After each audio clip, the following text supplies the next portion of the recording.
Hello and welcome to Subject to Change with me, Russell Hogg. My guest today is Roger Moorhouse. Roger is an historian of the Second World War and the author of a series of very well-received books on that subject.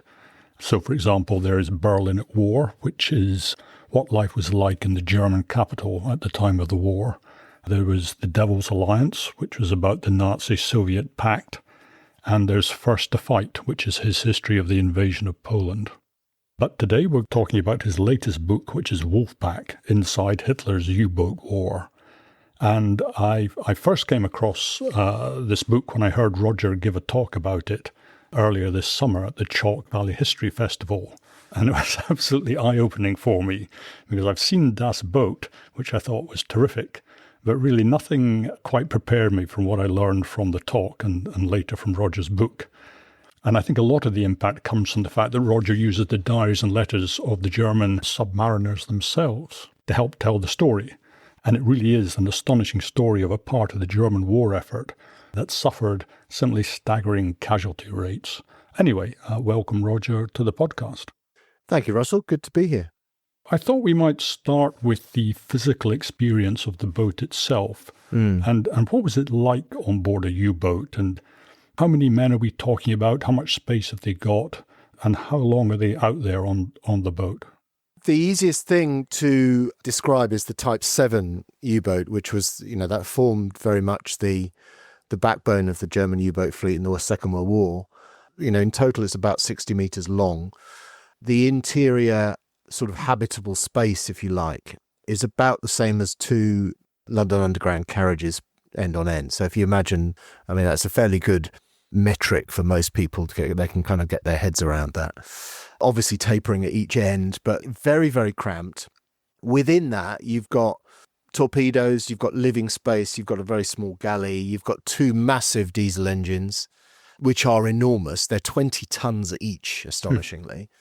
Plus the electric engines for when they're submerged. So all of that plus 50 crew means that the only space inside a Type 7 that you can actually sort of move around with any sort of freedom at all is actually the central section, what's known as the Centrale, which is underneath the conning tower, where the periscope was and that sort of thing.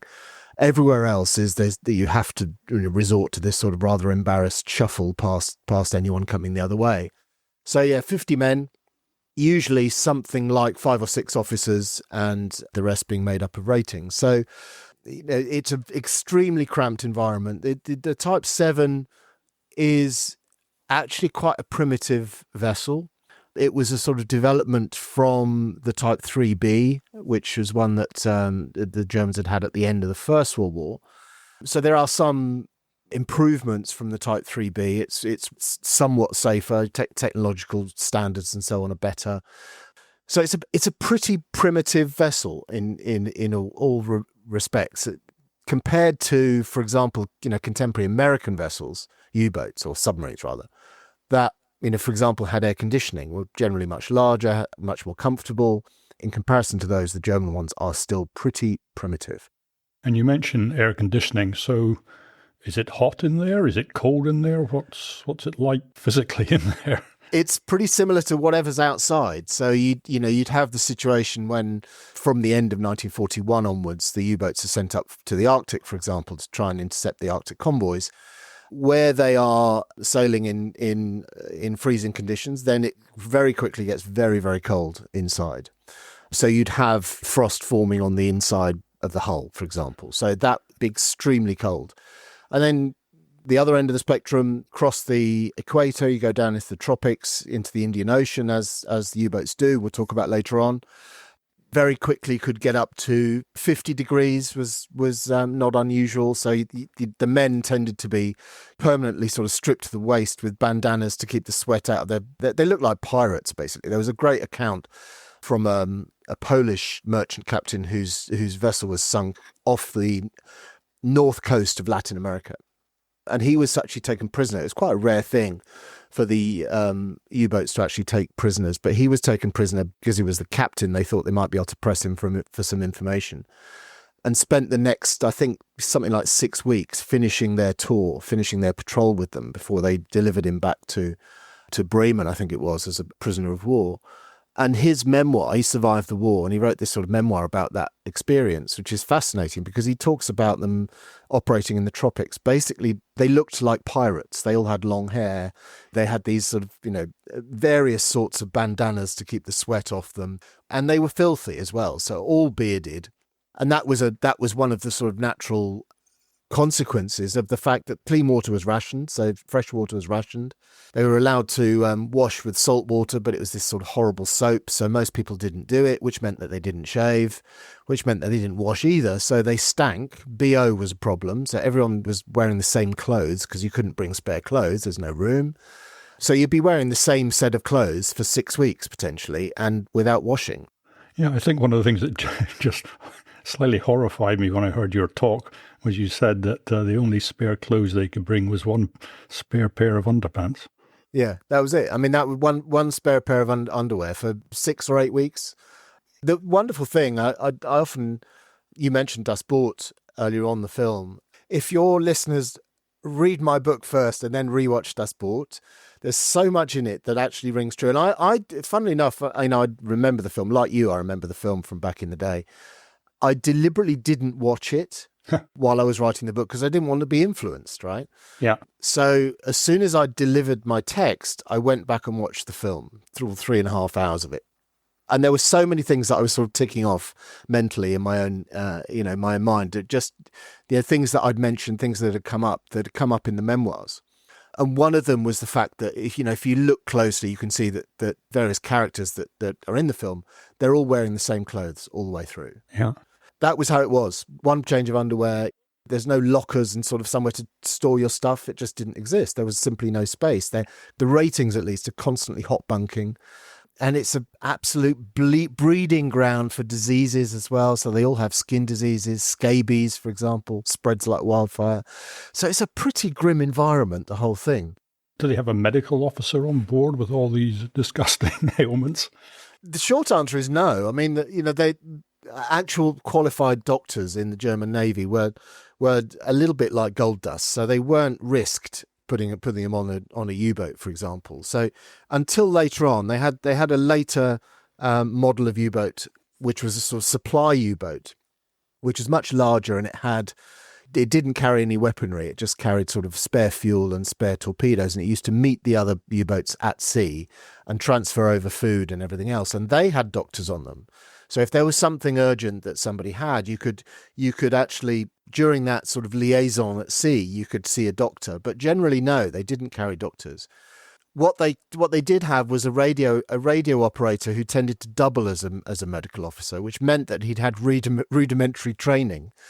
I mean, very rudimentary as well. So they were given this sort of weird handbook by the German Navy, which basically said, in case of X symptom, do Y. Which is, if you don't have much in the way of medical training, then I suppose it could be quite useful.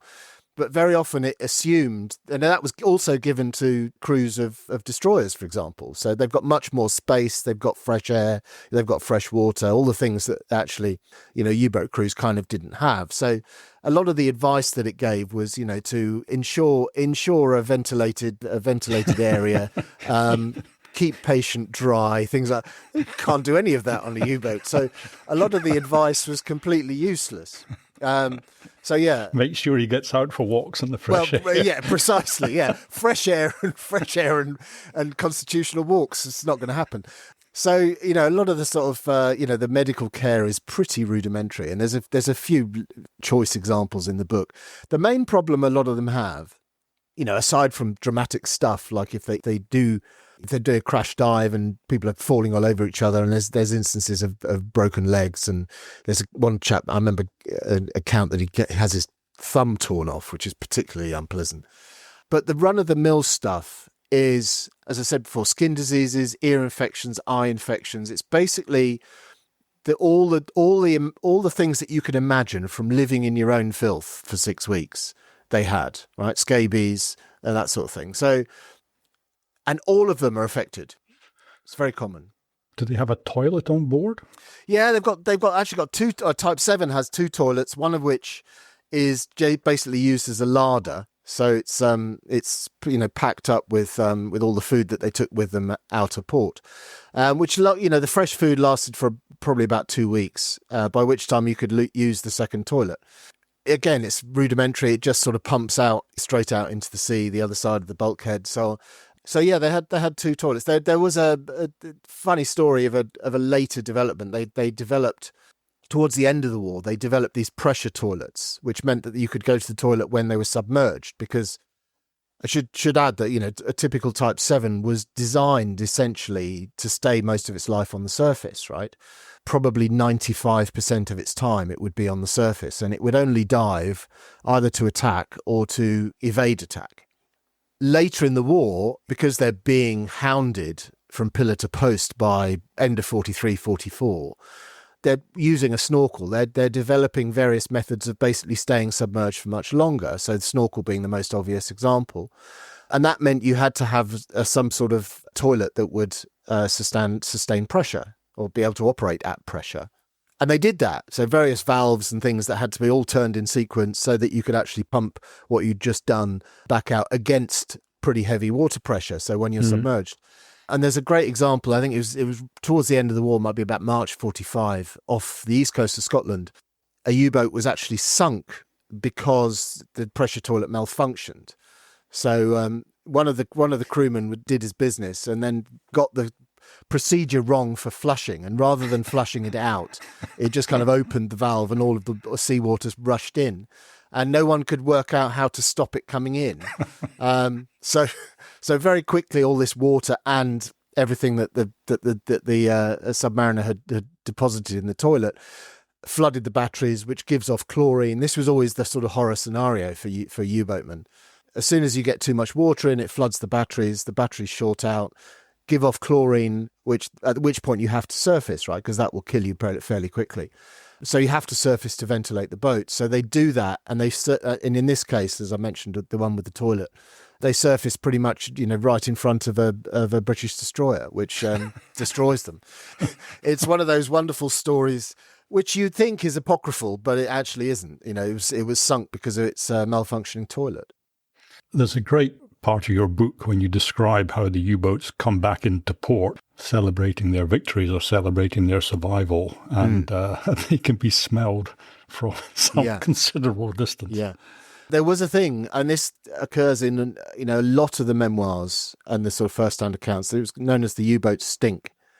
I mean, this is the weird thing. I mean, you said at the top what sort of sets this book apart, because there's a lot of books about the Battle of the Atlantic, absolutely, but not many of them really pay too much attention to the German side of things and to the German accounts. So once I started looking into it, you get a very different story, and this is one part of it. I don't think that's really been talked about before, but the U-boat stink comes up in everything, in all of these first-hand accounts, and it's given what I've just described. It's a sort of combination of body odor, certainly, halitosis, because a lot of them had bad teeth from scurvy, actually open sores in their mouths in many cases. So halitosis is part of the mixture. Mold, everything is wet all of the time in a U-boat. There's no dry spaces. So mold is a problem. There's one great account of them crossing the equator and actually watching the mold grow up the interior bulkheads, literally from day to day.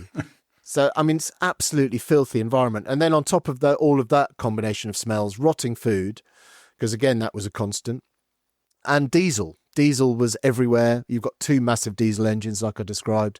There's diesel in the bilge. There's diesel, as you'll know, if you've ever spilt any on your trousers filling your car, as I have, it's very difficult to get rid of the smell. So that combination of all of that, and of course, vomit. I mean, just because you're a submariner doesn't mean you don't get seasick. So add all that together, you get the U-boat stink. And there were various examples of U-boats coming into port, and they sort of, pop the conning tower hatch, expecting some sort of,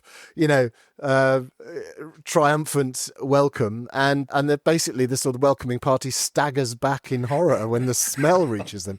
So it's really quite a grim existence, and this is all stuff. It's not unique to the U-boat crews. I mean, it would have been pretty similar for particularly British crews of submarines in World War II, but I think because of the sort of rather concentrated nature of what the U-boatmen were trying to do, that specific task that they had, doing 6 or 8 week patrols as they were, this is a part of the narrative certainly that we haven't really heard about before.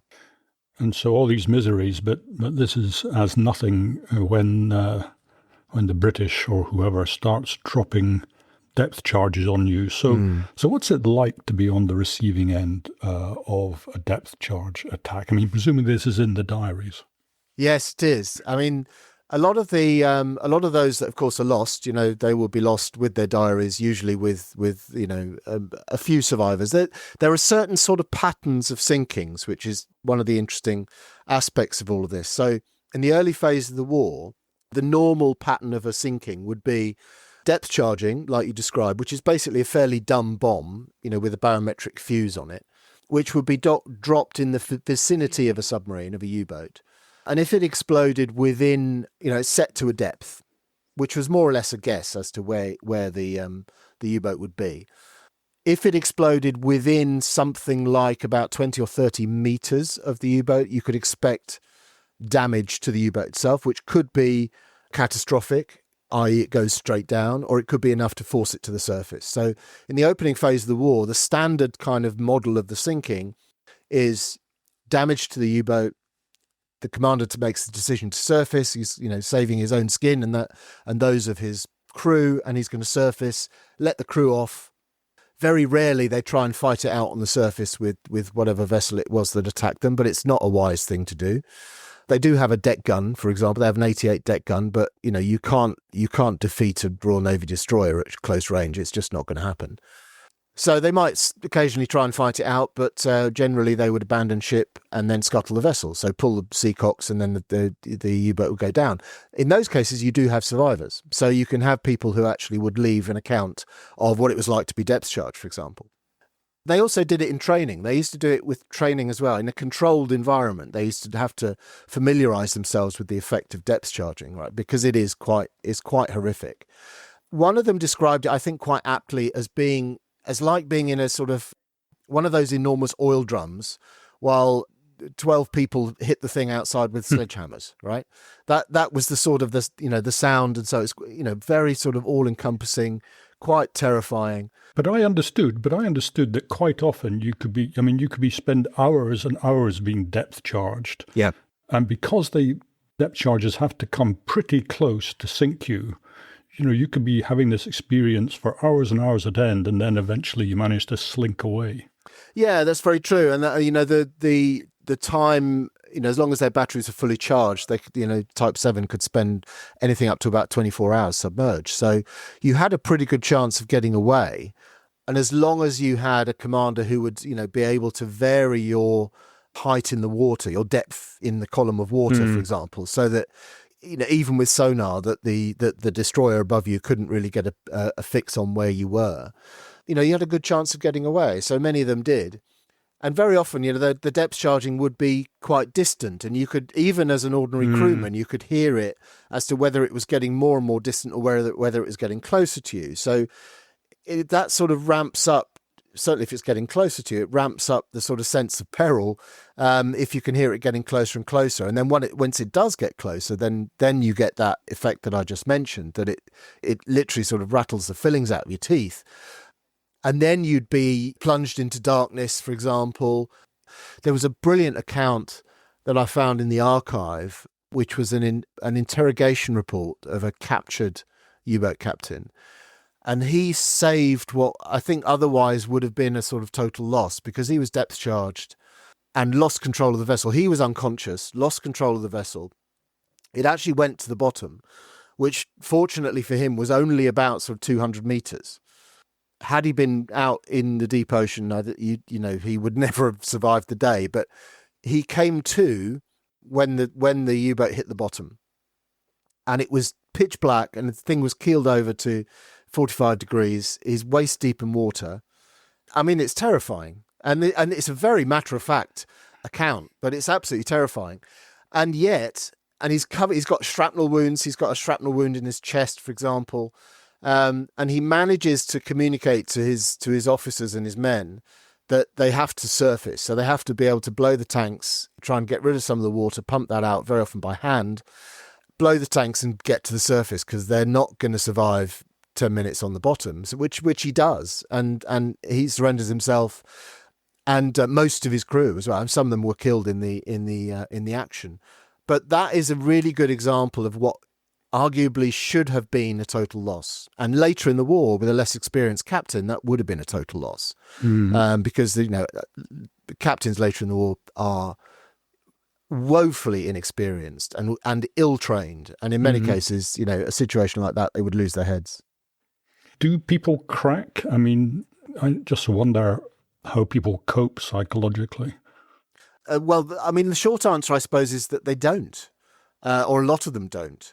This is another, I think quite a revelation, I would say, from the book, is that I started looking for official accounts in the archive and elsewhere of the treatment of PTSD or combat stress. And there was very, very little. So I kind of wasn't really expecting much because, I knew anyway that Nazi Germany was not really fond of the idea of combat stress. It saw it as being fundamentally unmanly, unbecoming for a warrior.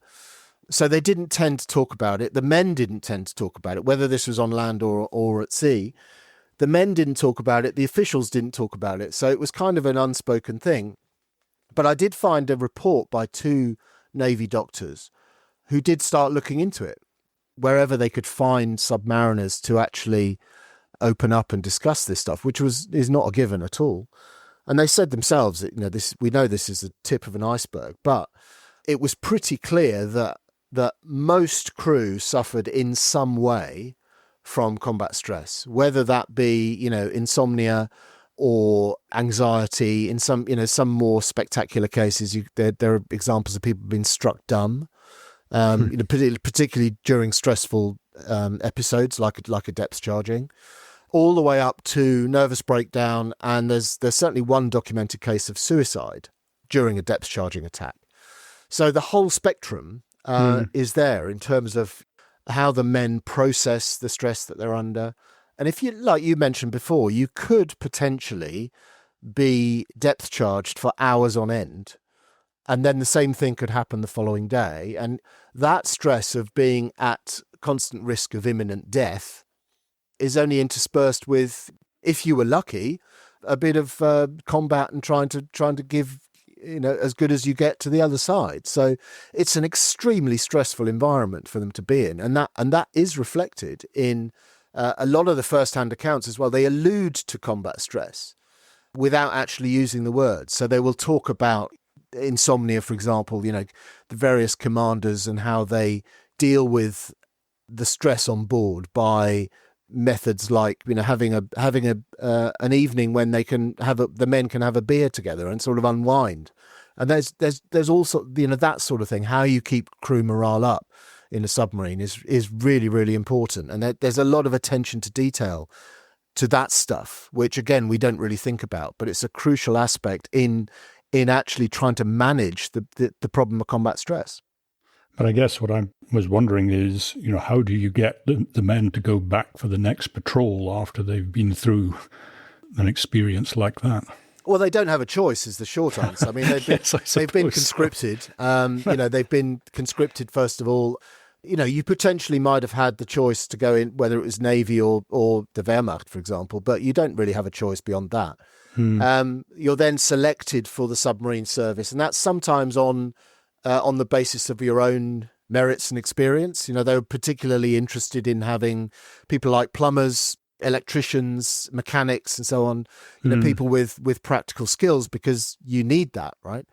You can take a peasant boy and give him a rifle and put him in the infantry, and he'll do a good job, but maybe less of a good job in a submarine, because you need some sort of technical, practical skills.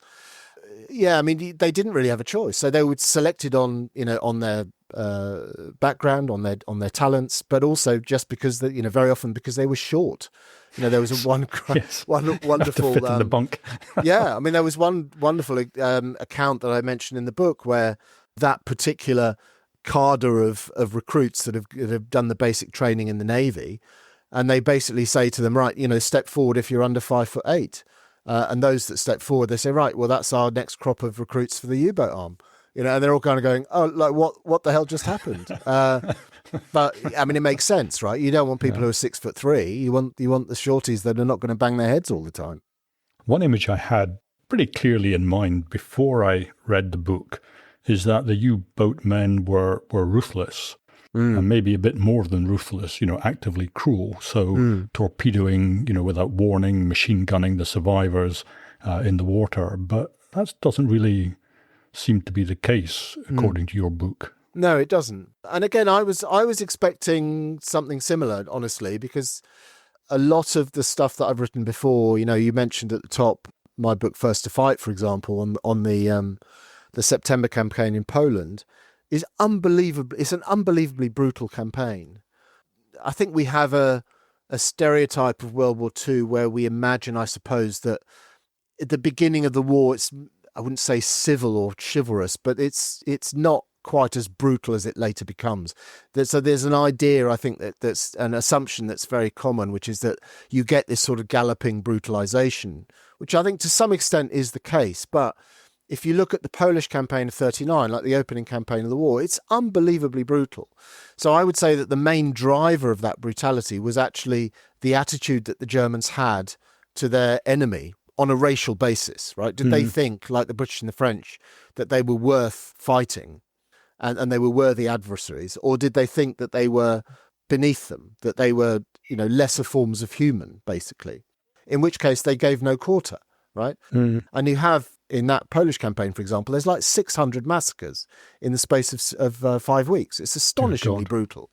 So I came into this book kind of assuming that I'd see something similar, like the stereotype that we have, whether that's from, Commando comics when we were growing up or whatever it might be, the stereotype we have is what you just described, is that there's a good dose of wanton brutality there.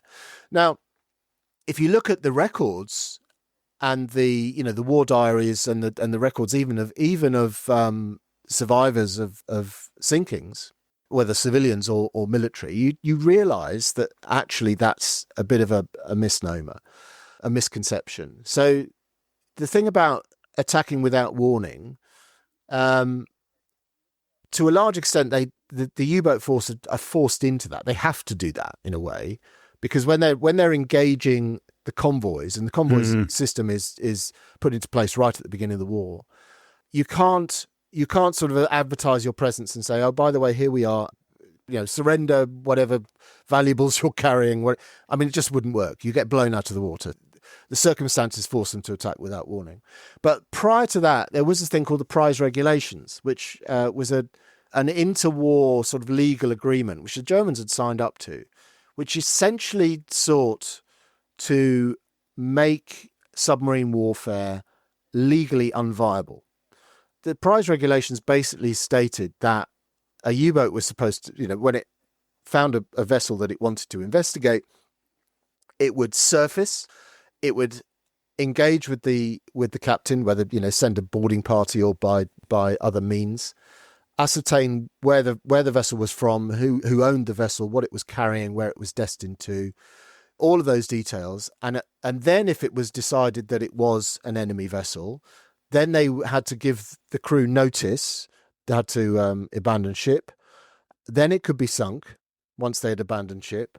And then the U-boat crew or the submarine crew were actually responsible for the well-being of the crew that had abandoned ship, right? Right. So it's deliberately designed to make submarine warfare unviable.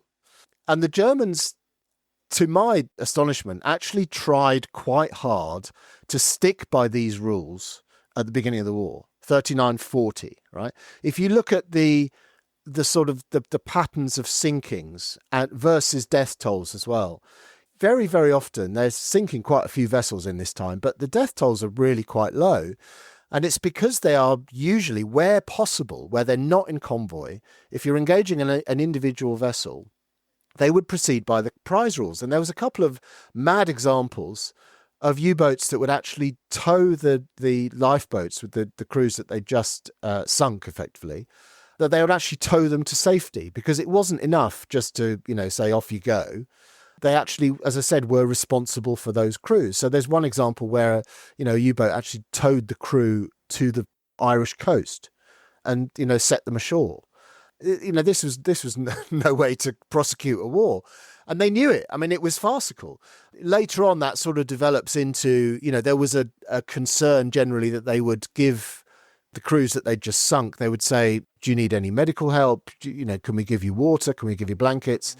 And at the very least, they would say lands that way. I mean, that isn't a uniform thing. It doesn't happen in every instance. In many cases, it was actually quite brutal. I mean, the one I described with the Polish captain that they took prisoner earlier on, they took him prisoner. He's well treated. He's taken back to Germany and ends up in a POW camp. But his crew are basically left in a lifeboat, and they are actually adrift for a month before they're found, which is, when you think about it, is absolutely horrific. But they weren't really helped by the crew. So it wasn't a universal thing.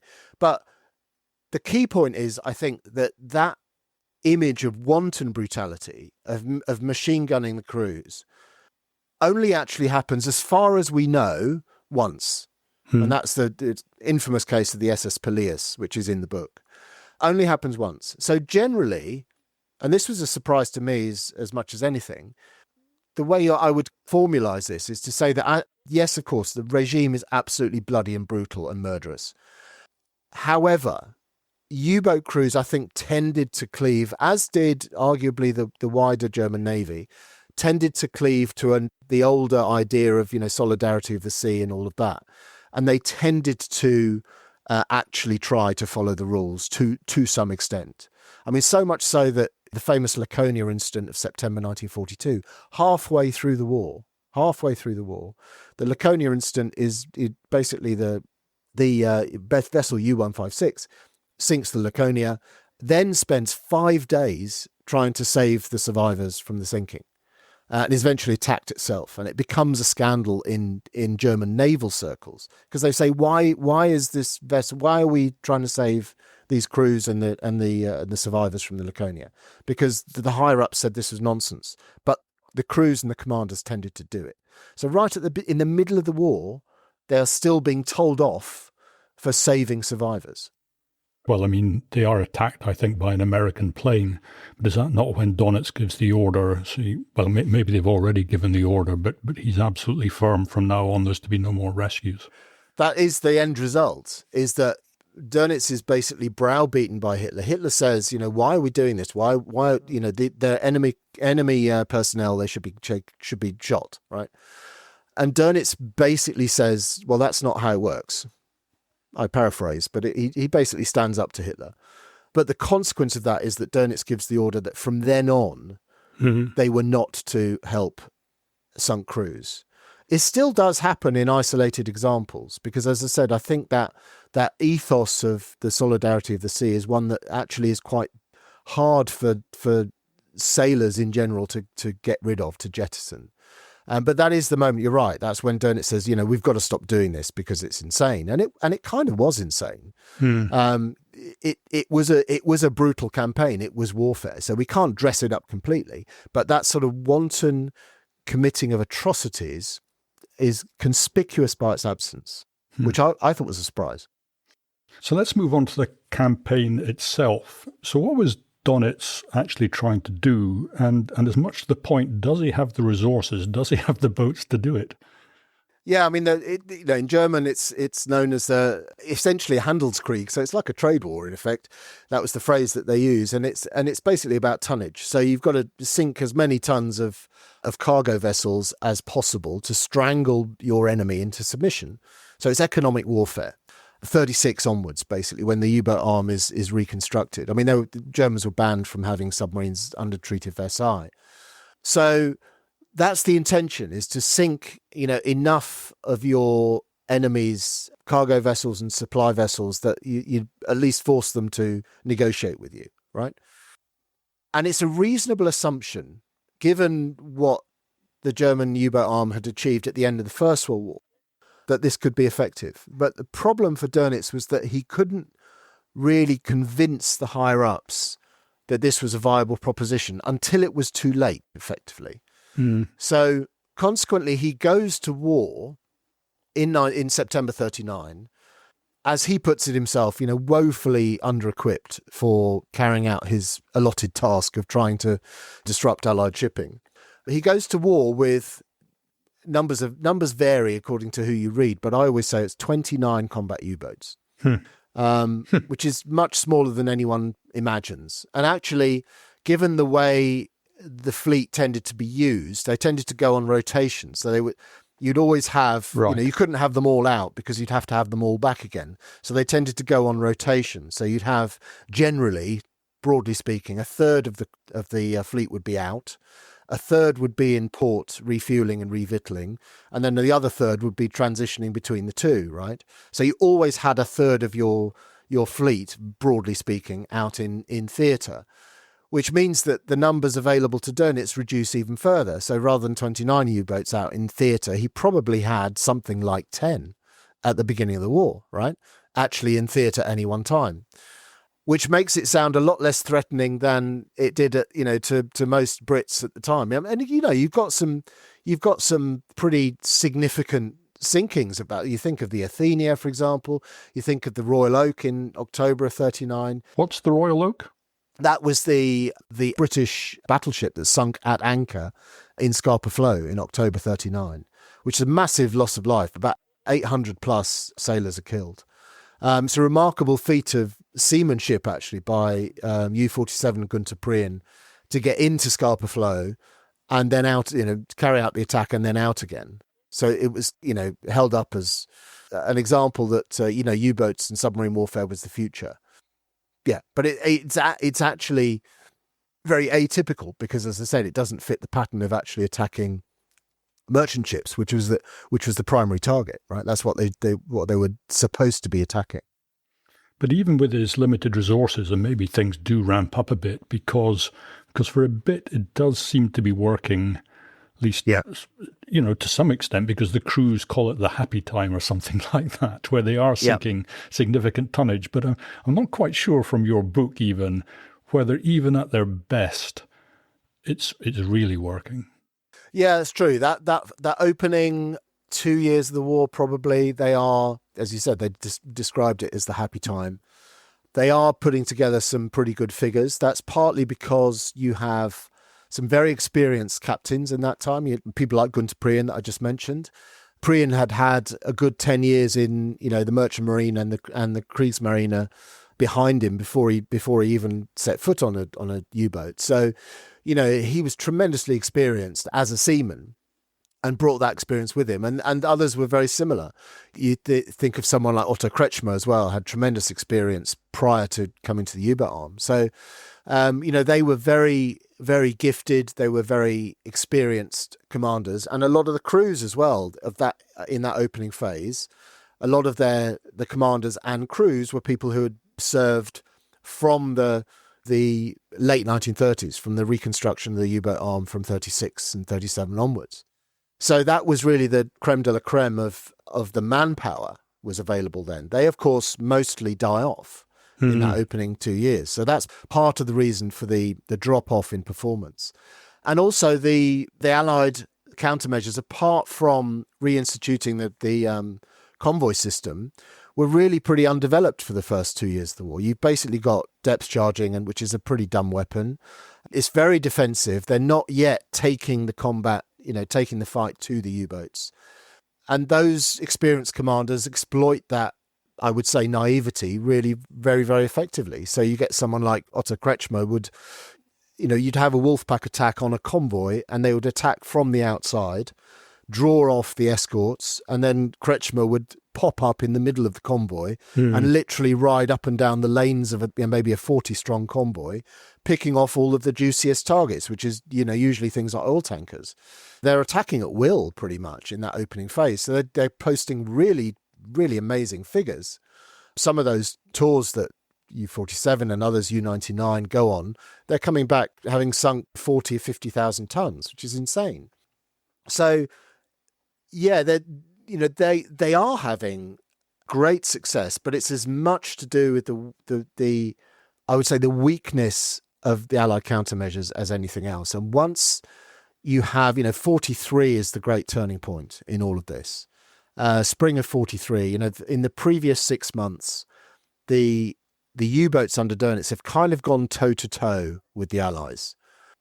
And in many cases, you've got the ramping up of Allied countermeasures. You've got the use of Enigma intelligence, ultra-intelligence from decrypted Enigma, being used in a much more offensive capacity as well at that point. You've got the closing of the mid-Atlantic gap. All of this stuff kind of moves in the Allies' favour. Sorry, what do you mean by the closing of the mid-Atlantic gap?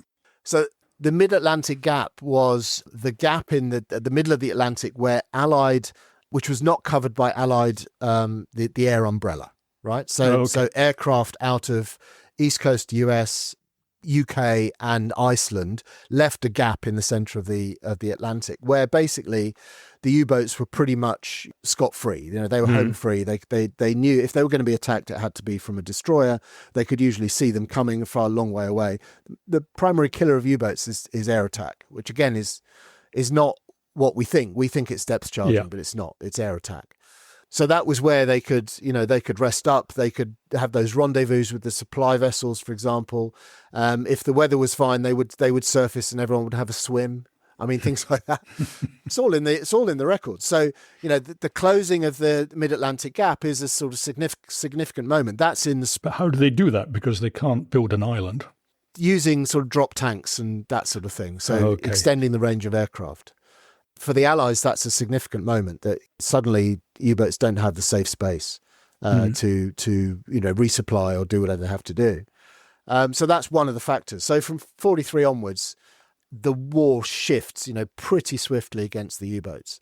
And of course, then you've got this, that second generation of commanders, second generation of crews who are much less experienced, less well able to deal with the new challenges of Allied countermeasures. So the successes that they had enjoyed earlier in the war drop off very, very quickly. And the Allies, they improve their radar or something, don't they? I mean, there's something.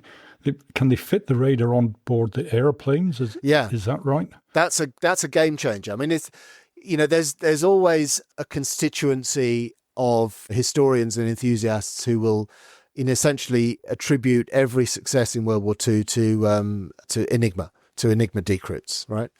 And they are important, and they're important in this story as well. But I think that aerial radar is the game changer in the U-boat war. Very good one was the Mark III aerial radar, which was fitted to things like Liberators, particularly used by Coastal Command.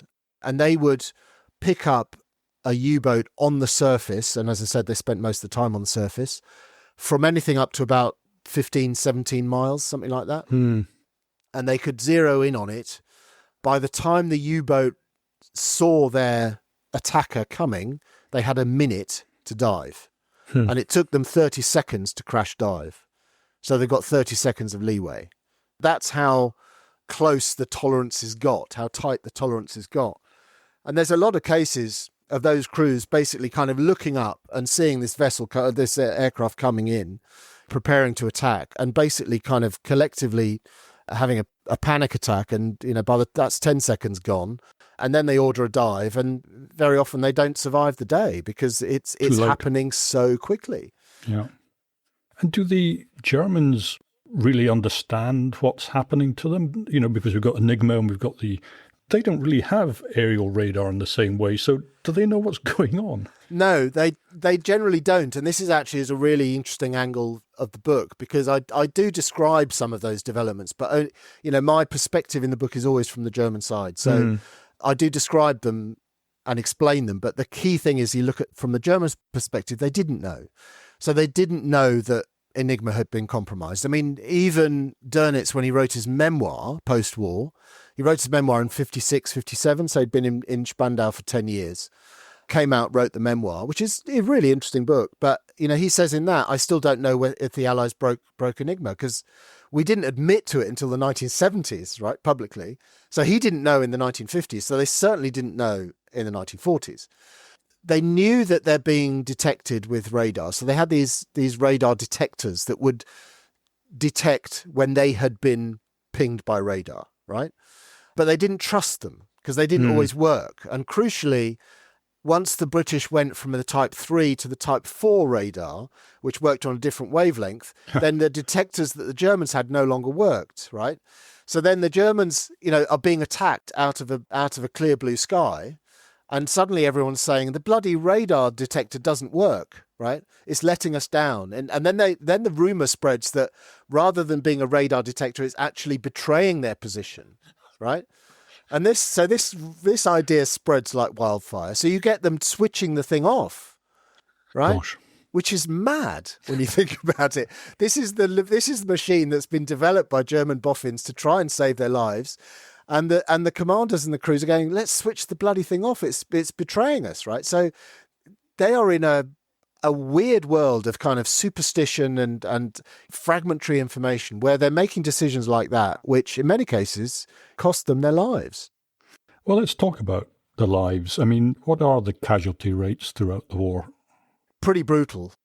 The total, to go straight to the total, Russell, is 30,000. The official figure is 30,003 out of a total U-boat arm of 41,000. Dear God. So it's nigh on 75%, 3/4, are killed during the war. The vast majority of those are never, bodies never recovered. They're going straight down. Okay, so only a tiny fraction of the U-boat dead are ever even recovered.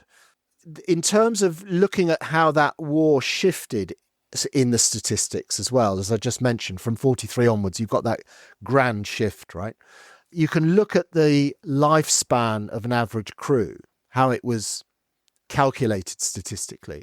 At the beginning of the war, a crew operating in 3940 would expect to have a lifespan of between 7 and 9 missions, 7 and 9 patrols, which is quite a respectable lifespan, really, for someone in their position, given all of the perils that we've described. By 43, particularly into 44, it's down to between 2 and 3 patrols already. Gosh. Right? By the end of 44, it's hovering around 1. God. So it's this is where you've got Allied countermeasures are really up to speed. We've got all of the new technology. We've got Hedgehog is a much more effective mechanism for destroying U-boats at sea than depth charging had been. You've got those aerial radar is very, very effective.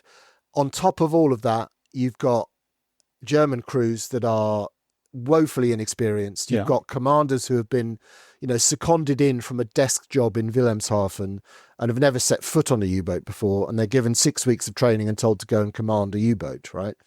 So they don't know what they're doing. Their crews very often don't really know what they're doing.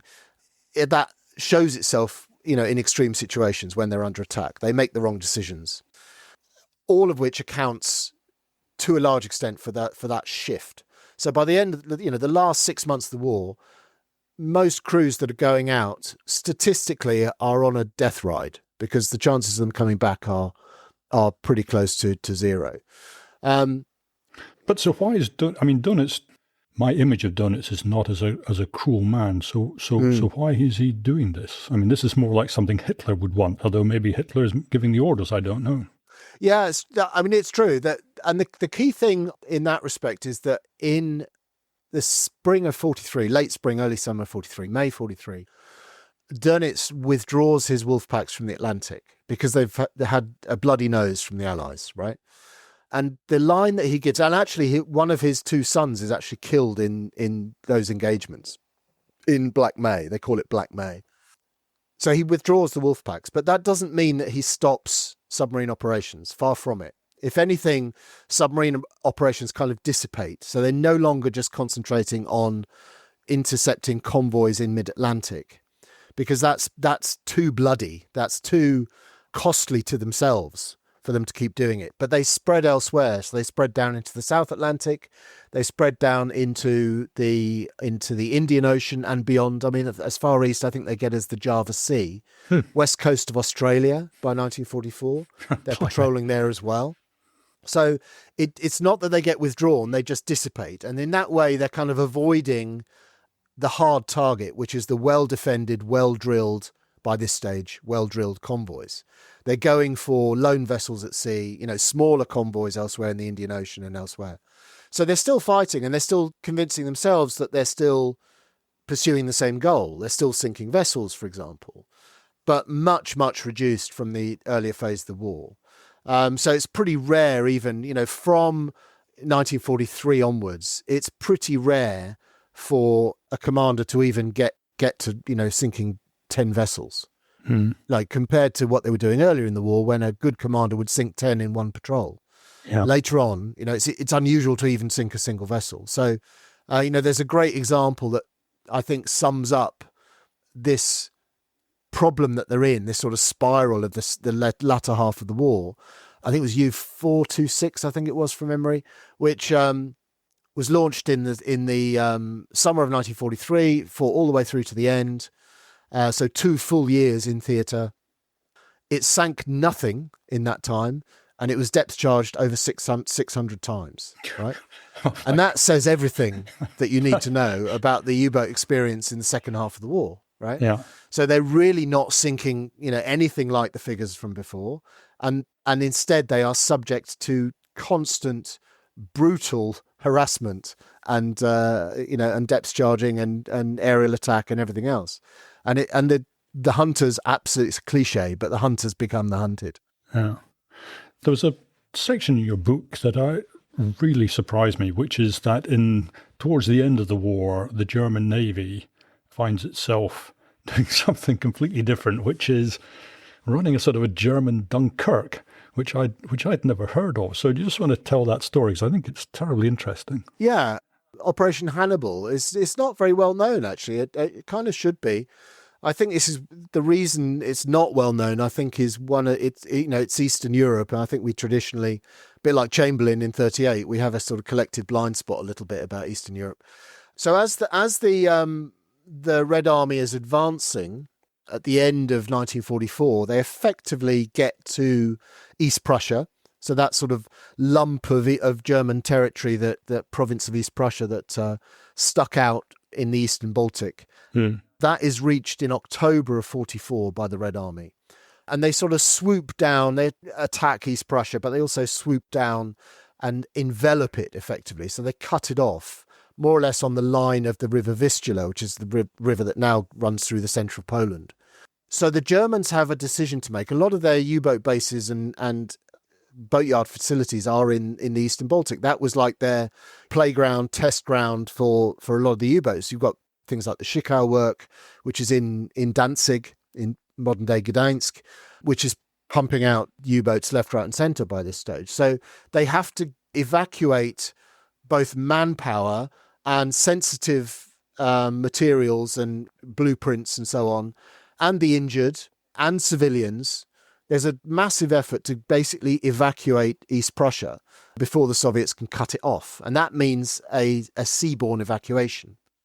So they rope in surface vessels mainly, because obviously they've got the capacity to load them up with all of that, wounded personnel, female auxiliaries, ordinary civilians, blueprints, anything of value, basically, and ship it west to sort of Kiel or somewhere that's appropriate and further west. And this is a massive operation, and it runs for a couple of months. It's sometimes described as humanitarian. It's kind of not. I mean, a lot of people owe their lives to it, Right. Or at least owe the fact that they didn't have to go and serve in the salt mines in the Soviet Union in the interim. So there's a lot of people in Germany now who are descendants of people survived because of Operation Hannibal, right? Without question. But it's not really humanitarian in its intention. It's much more hard-nosed than that. But still, huge numbers come out. So what kind of numbers are we talking about? I think it's about 1 million people are actually evacuated of various categories. So some military, wounded and so on. But it's huge numbers. So it deserves to be much better known. But the reason I include it, I mean, one of the most famous vessels that was included in this was actually the Wilhelm Gustloff, which is the worst maritime disaster in history, as I'm sure you know, Russell. It's one of those little stories that sort of crops up every now and then. But, upwards of 10,000 people were on board the Wilhelm Gustloff, which was a pre-war pleasure liner. when it was sunk in the Baltic by a Soviet submarine. And it sank in 40 minutes with the loss of something like 9,500 people in the freezing water of the Baltic. So this was part of Operation Hannibal. That's why it was sailing, and that's why it was so horribly overladen.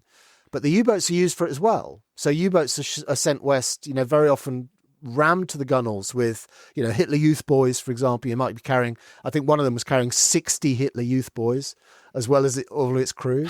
So they're roped into this process as well. So they belong to that narrative.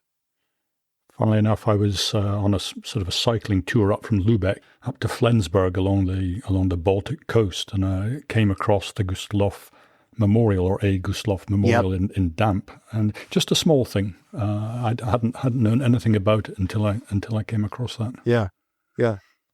One thing I don't understand about the whole story is that at the end of the war, and they're ordered to surrender, and you'd think that having survived the war, their next patrol, less than 50% chance of coming back, you'd think that this would be the happiest moment of their lives, and yet they seem thoroughly depressed. I just don't quite get that. Well, there's a mixture of reactions, to be fair.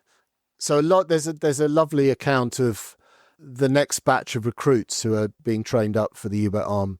When they hear that the order to surrender has been given, they basically sort of run out of the classroom and run across the fields cheering, because they don't have to go and face the wrath of the Allies, which is quite a nice image. So, it does, it kind of conforms to the assumption that you just made. But then for many of serving crews, and particularly of commanders as well, it was the worst day of their lives, because, they've spent however long it would have been by that point, in many cases years.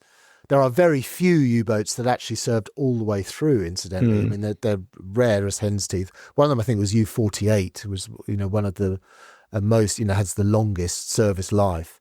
But they're very, very rare to have one that serves all the way through. But they'd spent the best parts of their lives in this venture, and they'd failed, right? By their own standards. They'd failed in that venture. They'd been defeated. And for military men, survival is one thing, and that's a positive, absolutely. But they'd also failed, and they'd also been defeated. So for a lot of them, this was a very, very dark day. There are a couple of accounts of commanders committing suicide, for example, when they're instructed to surrender. They were told the procedure by which they were to surrender included them having to raise a black flag as a sign that to any approaching vessel that they had heard the message, that they weren't going to fight, and so on. Because, if you're on an Allied destroyer and a U-boat surfaces in front of you, and there's an account of this happening, suddenly it's all men to the guns, and what's going on here, until they raise a black flag, at which point you know that they got the message. But even raising the black flag to that generation of submariners, or Navy personnel generally, was seen as an insult, because they said, well, it's like they're saying we're pirates. Like, we're not pirates, we're sailors. We're sailors of the German Navy. So they found offensive, right? So for many serving personnel, it was a profoundly difficult moment. Yes. And can you tell the story of U-234, because that's the one that's heading for Tokyo at the time when Germany surrenders, and I think they have some Japanese personnel on board as well. Yeah, this opens up again. It's another sort of part of the narrative which I hadn't really appreciated until I started looking at this, was that you had this kind of weird connection to Japan via the U-boat force. We don't really think much about the Germans and the Japanese actually collaborating. Now, we know that they're all in the anti-Comintern front. They're all in the Axis together. They kind of support each other, at least in their rhetoric. But the idea of them actually collaborating and exchanging materials and exchanging personnel, when you think about it, it was very difficult to do, because after 41, you've got the Soviet Union in the way, which is a combatant nation. The only way to do that was via U-boats. So you did have this weird situation where a lot of those long-range U-boats, which is a Type 9, it was slightly larger than Type 7, were used, and they would be packed with sensitive materials, and any personnel that needed to be exchanged across to Japan. So, for example, the Indian nationalist Chandra Bose, for example, was delivered to Japan to ultimately be inserted into India. That was the plan, via U-boat, because he'd spent the early part of the war in Germany. So they did exchange, send personnel, and the Japanese would send back military attaches and junior diplomats and so on. I mean, it's a pretty uncomfortable journey, to be honest. It's a horrible journey to have to undertake. So yeah, it's a really interesting angle to the story, which I hadn't appreciated at all. But the Germans had a base in Malaya. Obviously, Japanese had conquered Malaya, and just outside Penang, which had there was a German base was set up for U-boats for resupply and so on, and it was in collaboration with the Japanese. So the Japanese used to broadly supply it with food and so on, and they would sustain their operations in the eastern Indian Ocean from Penang. And very often those vessels would come from Europe, go to Penang, resupply, and then go up to Japan and hand over their cargoes and the individuals aboard, and then vice versa come back. So it's a really interesting angle to the story, one which I don't think we generally think about certainly not in our rather stereotypical view of the Battle at the Atlantic being the centerpiece of the submarine war. We don't realize that it spreads right across the globe, not into the Pacific, but almost everywhere else. Even the Black Sea, for example. They're even fighting in the Black Sea. What I was thinking about, though, with 234, UT-234, was that they have the Japanese officers on board. Yeah. And then the Germans surrender, and then the Japanese have to decide what to do about it. It's actually a very sort of poignant story in a lot of ways. I mean, certainly the eyewitness account, there's one, I think he was going to be supposed to be a German diplomat in Japan, and he survived. And the account comes from him, right? Mm-hmm. And then the order comes from surrender. And these two fellows, basically, they give away all their possessions to the crew and take poison. And they leave a note saying, "Please don't revive us." I mean, it's a kind of I fully appreciate it's the enemy from our sort of conventional British viewpoint, but it's actually quite a poignant moment, I thought, and I thought that writing it as well, it comes across like that. Yeah. So Donnet, he's the man who's built the submarine force, and sort of very unluckily for him, he ends up as Hitler's chosen successor. Yes, and then he ends up in the dock at Nuremberg. I mean, what do you think? He gets 10 years, I think. Yeah. Was that too harsh, or did he somewhat get away with it? There are a lot of differences of opinion on this, and I think it's actually about right. I think given the emotions at the time, and there was this perception, and it is a perception, that the U-boat war was particularly brutal.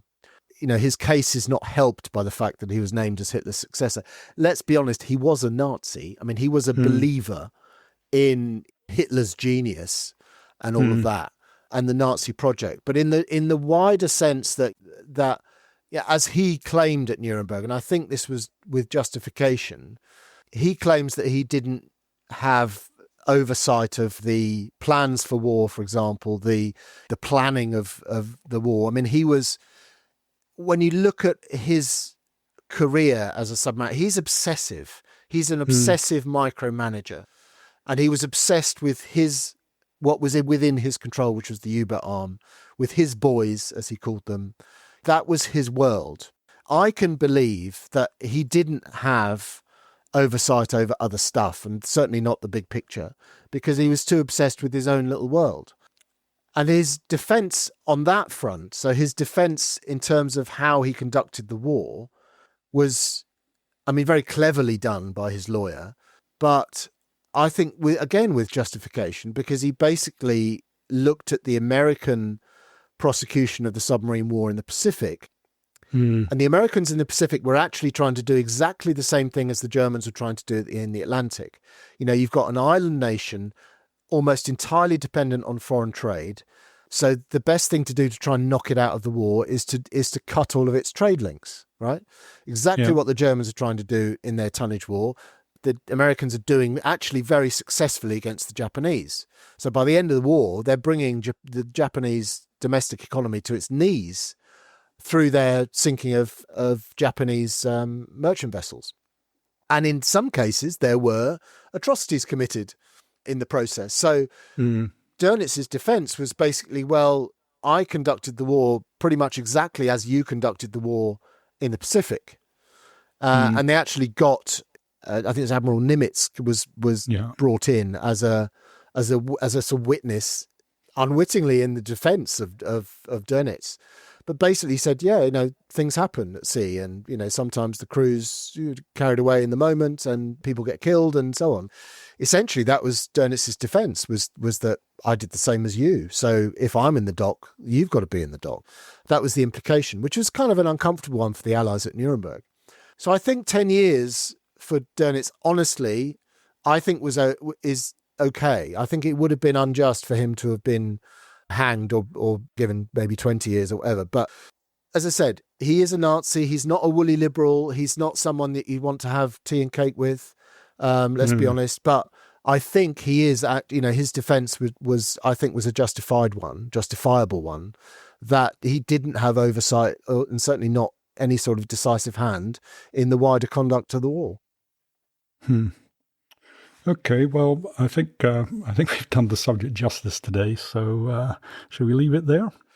I think it's been great to go through it and revisit it. Actually, the book is out. Was out last autumn. So I've had my head into the next. What is the next project? I'm working on a book on the Night of the Long Knives, the Purge of 1934, which is great fun. You had to be there. It's unbelievably brutal. And incidentally, I should add, Russell, that the paperback of Wolfpack is out imminently. Is out in the middle of September. So that might be coinciding with this podcast going out and being broadcast. So if you do listen to this and you enjoy it, then by all means seek out the paperback. Well, I can warmly recommend it. Anyway, Roger, thank you very much indeed. My great pleasure. Thanks very much.